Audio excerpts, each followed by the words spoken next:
Hello, it's Christine here with the Express to Impress podcast. Today we'll be talking about how to give a presentation that doesn't bore your audience. The idea for this episode came from one of my former students and now a friend from Turkey. She requested an episode about how to give effective, not boring presentations. I can't wait to dive into this topic. But first, I want to tell you about what I offer in addition to the Express to Impress podcast. In this podcast, I show you how to talk about yourself and present your ideas clearly, confidently, and persuasively. These communication skills are useful in business meetings, presentations, and of course, in job interviews.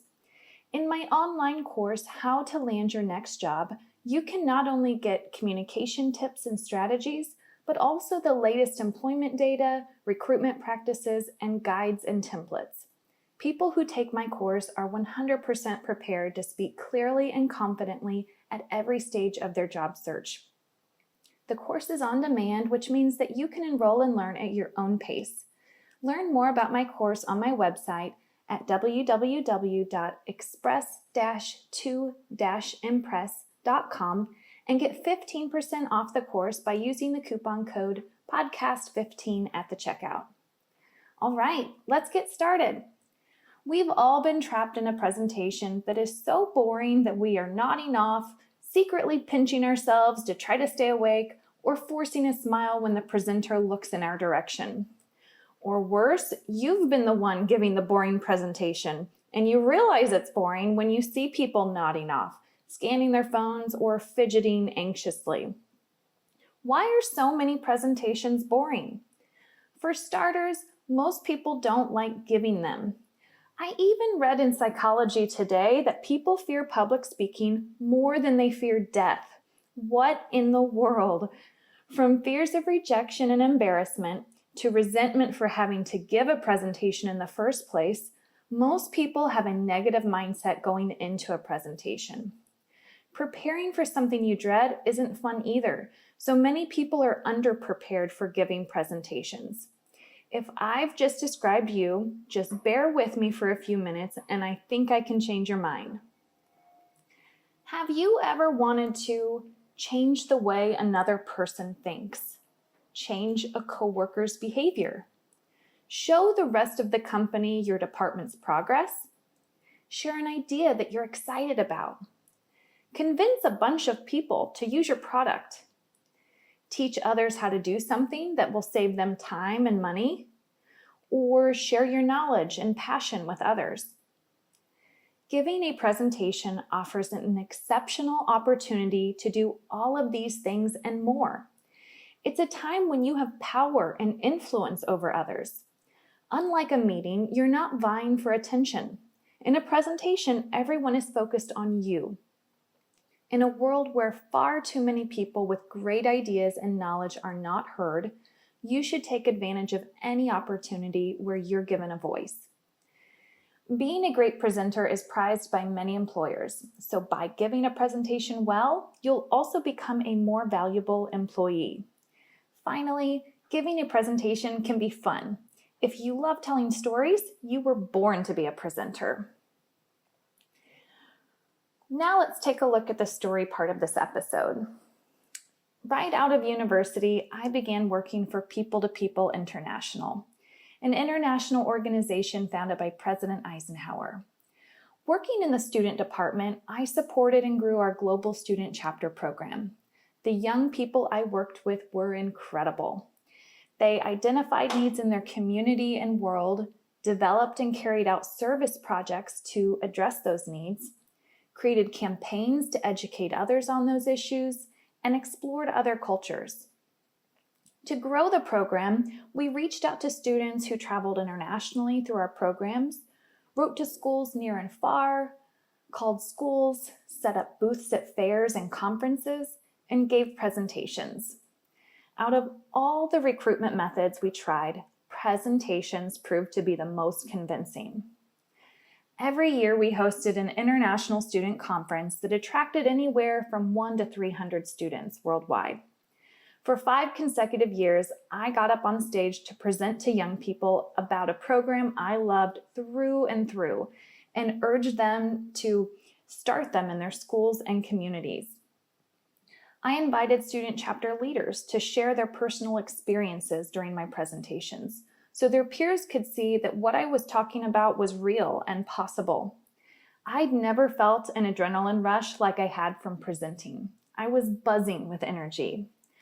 I think my passion for the topic and ability to see it as an opportunity gave me the confidence to get up on stage year after year.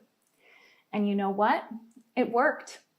I still remember the line of students after presentations who were waiting to get a student chapter application packet. Seeing the fruits of my labor was incredibly gratifying. You too can give effective presentations that don't bore your audience. Let's dive into the tips section of the episode so you can learn how.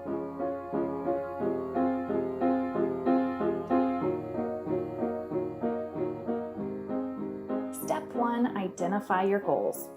The first step in preparing for your presentation is identifying your goals, since they will guide your content. So, what is the main purpose of your presentation? The most common goals are to inform, to motivate, or to convince an audience. Step 2, consider your audience. When planning your content, put yourself in the shoes of your target audience. What matters to them? What would they find interesting, shocking, or motivating? What is the audience's level of knowledge on the topic? Goethe wisely noted, "A person hears only what they understand." That means that you need to speak the language of your audience. I'm not referencing the audience's actual language, but their preferences, knowledge, and motivations. Step 3, plan your content. Now it's time to plan your content. If your goal is to inform your audience, make sure you include numbers, charts, and other specifics, and cite credible sources. If you want to motivate your audience, use inspiring examples, quotes, success stories, and most importantly, be inspired yourself. Genuine inspiration spreads like wildfire. To persuade your audience, you first need to convince them that you deserve their trust and respect. You can share your credentials, a personal connection to your topic, or establish common ground. You should also share your knowledge and cite facts on the topic, including both sides. Then you should explain why one way is better than the other, including the value they will receive if they follow your advice or adopt your strategy. No matter your goal, it's vital to engage your audience to prevent them from getting bored. To engage your audience, ask questions and take polls. For example, you could say, "Raise your hand if," then incorporate their collective feedback into what you have to say next. Every excellent presentation ends with a call to action, which can happen before or even after the question and answer section. That way, the audience is left feeling inspired and knows exactly what you want them to do. Step 4, plan the delivery of your presentation. Planning your content is essential, but your body language and movement, tone of voice, and emotional state combined are even more important in connecting with your audience and achieving your goals. Don't be afraid to show your personality, use humor, and maybe even sarcasm where it's appropriate. How can you stay calm and focused during your presentation? Different strategies work for different people, but some people find it useful to meditate, pray, or listen to energizing music before giving a presentation. Others select a mantra they repeat silently to themselves before and throughout the presentation. If you want to try it out, identify a fear and find a mantra that addresses it, such as, "I know this content like the back of my hand," or "My career doesn't hinge on this presentation," or "The audience cares about what I have to say." Next, you will maintain the audience's attention if you present information in an organized way, transitioning from one point to the next. Signposts can help you accomplish both. They are the road signs and traffic lights of your presentation. allowing people to understand your presentation structure. For example, to outline your presentation structure, you could say, I've divided my presentation into 3 parts. To introduce your topic, you could say, today I'm going to talk to you about. To transition from one section to another, you could say, well, what does all this mean? To summarize your presentation, you could say, we can agree that. And to finish up, you could use an expression like, it's been a great pleasure to talk with you today. Thank you very much for your attention. And to start the question and answer part of your presentation, you could say, I'll be happy to answer your questions at this time. Step 5, practice. Practicing is the key to an amazing performance. Practice on your own, with a friend, or record yourself speaking. That's how you will grow your confidence and deliver a smooth presentation. While you're practicing, envision yourself speaking to real people and radiating confidence. If you practice with a friend, ask them to rate you and to ask difficult questions. Give them a scoring rubric so they will pay attention to the areas you care about most. For example, they can observe if your introduction is attention-grabbing, you maintain eye contact, you articulate and pronounce words clearly, and give a presentation that is convincing. Your friend's tricky questions may help you address weak points in your presentation and help you learn how to handle uncomfortable situations. However, if a question truly stumps you, you should be ready to respond confidently with a statement like, I don't have the information you're asking about at this moment, but I'll happily email it to you after the presentation. And remember, nobody can know everything. The fact that you cannot answer a question immediately does not make you unprofessional. Visualizing a successful presentation is also an important part of preparing for a presentation. Top athletes and presenters alike use this form of focused meditation. All right, step 6, deliver your presentation. On the day of your presentation, you'll feel nervous energy. That's a good thing. That adrenaline can help you speak with energy, enthusiasm, and clarity. Have your notes nearby and follow your plan. Repeat your mantra to calm any fears and focus on your goal and opportunity before you. If you feel uncomfortable with all eyes on you, I suggest you look at people in the audience whom you know and who support and believe in you. Imagine you're talking to them about something you care about passionately from a stage where many other people just happen to be in the room at the same time. Another tactic I use, especially if there aren't familiar faces in the audience, is to imagine I'm talking to someone I care about, such as my 12-year-old niece. It adds warmth and clarity to my speech. It's amazing what our brains can believe with some gentle coaxing. While you should plan for and visualize a smooth presentation, you ultimately need to be flexible. If there are challenges like technical problems or a disrespectful audience member, stay focused on solving one at a time.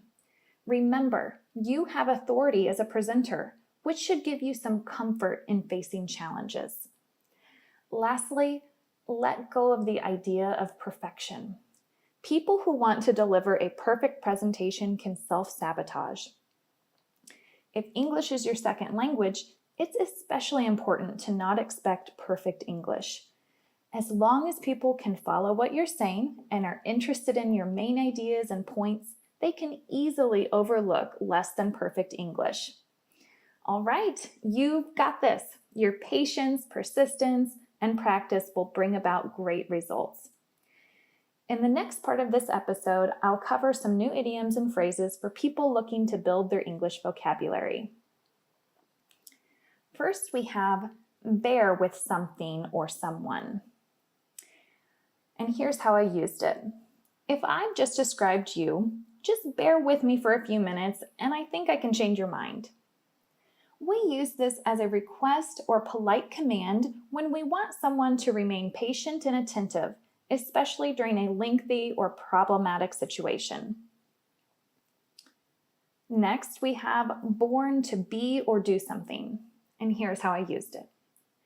Finally, giving a presentation can be fun. If you love telling stories, you were born to be a presenter. This means to possess an innate talent or ability in a particular area. Next, we have through and through. For 5 consecutive years, I got up on stage to present to young people about a program I loved through and through and urged them to start them in their schools and communities. This means completely, in every way, manner, or aspect. Next, we have adrenaline rush. I'd never felt an adrenaline rush like I had from presenting. I was buzzing with energy. We use this phrase to describe a sudden increase in energy resulting from an intense activity. Next, we have the fruits of one's labor. Seeing the fruits of my labor was incredibly gratifying. This is the outcome or rewards of one's work or efforts. Next, we have in one's shoes, and here's how I used it. When planning your content, put yourself in the shoes of your target audience. This means to imagine an experience from someone else's perspective. Next, we have speak one's language. And here's how I used it. That means you need to speak the language of your audience. This means to say something in a way that aligns with someone else's preferences, desires, or motivations. And finally, we have to know something like the back of one's hand. Here's how I used it. If you want to try it out, identify a fear and find a mantra that addresses it, such as, I know this content like the back of my hand. Or, my career success doesn't hinge on this presentation. Or, the audience cares about what I have to say. You can use this idiom when you know something completely.